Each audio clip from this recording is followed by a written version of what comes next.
magpapalit tayo ng ating brake pad. Magpapalit tayo. So una, tanggalin muna natin itong ating pinaka sa gulong. So, tanggalin. And then tabi natin dyan, baka mawala. Tanggalin na tayo ng relo. Then tatanggalin natin to para mahugot.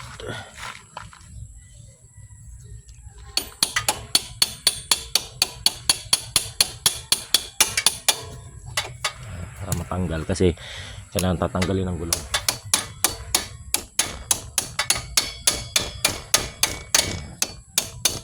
Mahirap din. Matagal din magpalit na ito. Kailangan din ng mga ilang minuto. So kailangan matanggal mo to, Ayan, pag natanggal mo na siya, so kailangan maibaba mo yung gulong. So obligado yan. So pag hindi mo binaba, hindi mo matatanggal. So tatanggalin mo to. Ayan, baba muna natin yan. Ayan, tatanggalin natin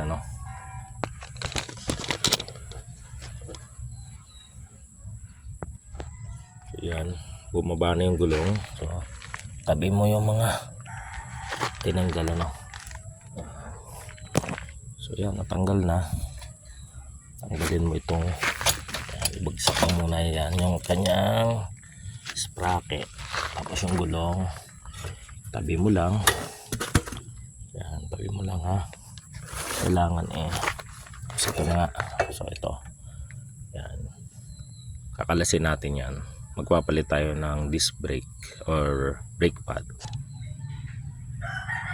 Okay, so pag nakalas mo na yung gulong, ito na. So may cap yan dyan, tanggalin mo lang. So ito yan, tanggalin mo lang yung cap. And then kuha ka ng Allen wrench 5, So kailangan mo talaga tanggalin. Medyo tumigas na kasi matagal-tagal na medyo matigas.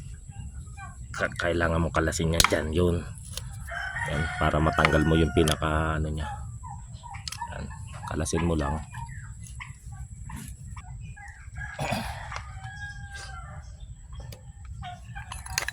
So ito na nga guys, nalinis ko na yung ating ating caliper. So ngayon ito yung ating ipapalit.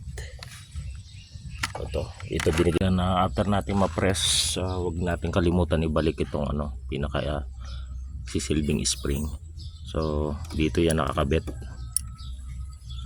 Yan, mapansin nyo, kaya may pinaka naman siya yan, para kakapit siya doon. So ganyan talaga ang kabit niyan. Yan, pagka ganyan yan, unang ilagay ito yung may matulis na yan, lagay doon sa may ilalim doon sa likod ng spring. Yan, nakaganyan. Tapos nakatapat sa butas dapat yung Tapos yung isa naman nakataob. So dito naman yan. Yan, dito naman yan Then pag naibalik mo na yan, ibalik mo na yung kanyang pinaka tornilyo. Dito ang daan yan sa ilalim. Yan, may thread. Ganyan. Parang siya yung pinaka guide ng ng ating Yan, so ibalik natin yan. Yan, so kung papapansin nyo guys, so naibalik ko na ng ayos and then pantay na siya. Yan so ganyan lang pag pagpapalit. Yan, okay na po. Ibabalik ko na lang yung gulong. Yan, ganyan itsura niya so babalik yung gulong and then mamaya bleeding. So yan, ihanda mo na yung sprocket, balik, spacer, tapos yun, yan, yan nakakabit yan. Ito nga pala again, Raider 150 so itataas ko na lang yan ito dito. Yan so kailangan nakapasok ito doon ng maayos. So yan na nga, yan medyo mahirap magpasok yan, pero na natin, kakasan na natin yung gulong. Yun nga, naikabit ko na guys yung gulong.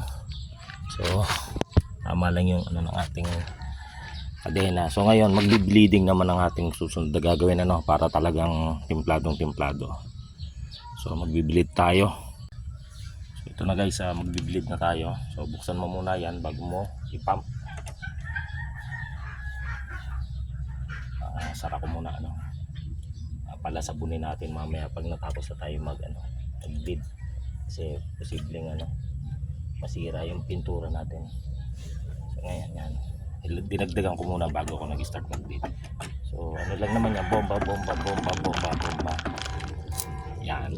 Tapos pag nabomba mo, sikipan mo muna. Sikipan mo lang. Huwag muna mahigpit kasi bobomba ka pa. And then obserbahan mo kung lapat na yung So sa akin okay na siya. So ngayon dahil okay na, lilinisin naman natin siya. Linisin na natin. Huwag enjoy. Tapos sabunin natin ito. Ang basahan. Nasa yung aking basahan kanina. Wala. Ito. So ngayon, linisin natin para iwas kalawang kasi gawa ng gawa ng ating brake fluid. Nakakasira. So ngayon, malawan lang natin para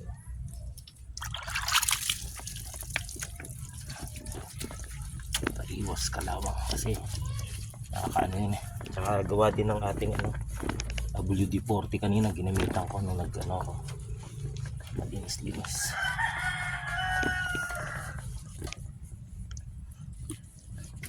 Ganun lang, okay na to.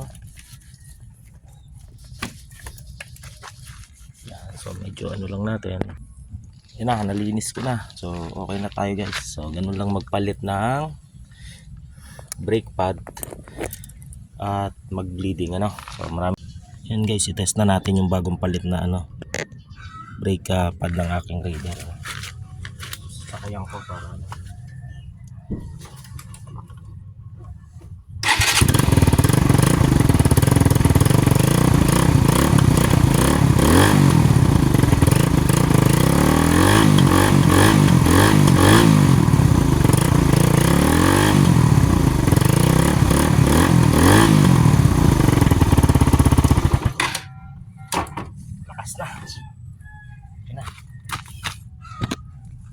yun, okay na. Tapos na.